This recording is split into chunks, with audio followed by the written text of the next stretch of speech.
shore and open waters from St. Joseph to Grand Haven, Michigan, until 9:45 p.m. Eastern Daylight Time.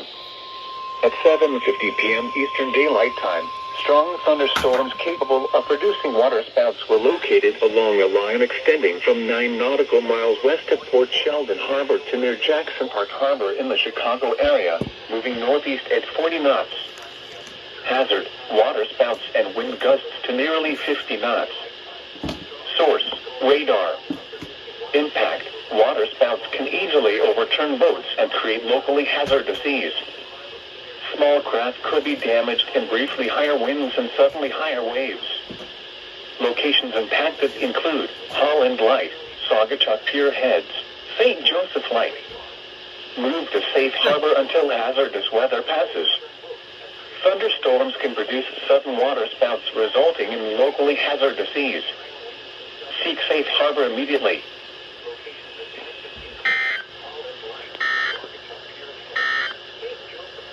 Here is the nearshore forecast for waters within